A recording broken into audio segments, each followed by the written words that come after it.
Hi, Brian Boyle, physical therapist with WorkWell Prevention and Care. Today I want to talk to you about the hub and spoke practice model in which an on-site provider would be at one of your central locations.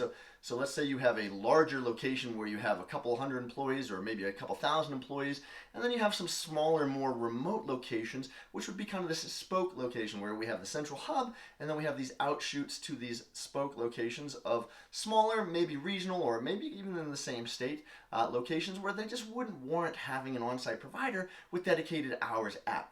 And so what this would look like would be that you have a hub location. This on-site provider is providing hours. Maybe it's 30 hours a week. It potentially could be 40 hours a week, but it doesn't even have to be. It could be as low as 20 hours a week where they're dedicated to that main hub. They're seeing employees, they're doing job analysis, they're doing job coaching, they're doing the early intervention care. Maybe they're even doing and providing treatment at that hub site.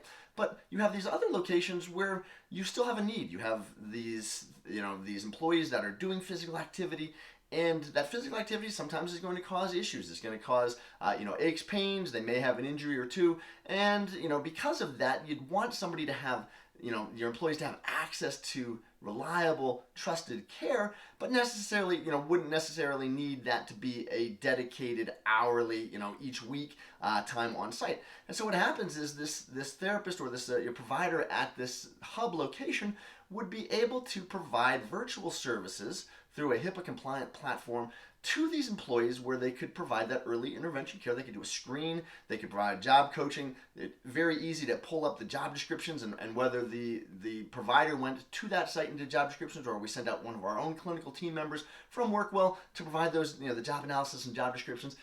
The provider would have access to those job descriptions, be able to pull up and say, hey, at this location, I know you have an operator position, and that's what you're doing right now. It looks like you've got to be able to lift up to 75 pounds. Let's walk through that. Let's talk about the other things that you're doing. Is there pulling? Is there pushing? Are there other requirements such as walking and carrying, which may be the issue for that employee?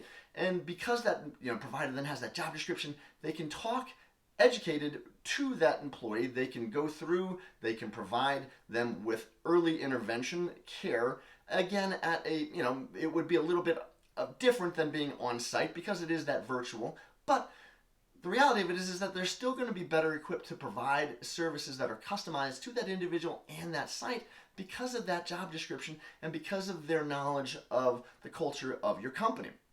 Rather than having that employee have to go out, having to leave work, having to go do the things that cost more because they're off-site, the time associated with that, having to explain what the job is that they do, all of those frustrations that often occur when employees have to leave and go get care off-site can be handled in this hub and spoke model.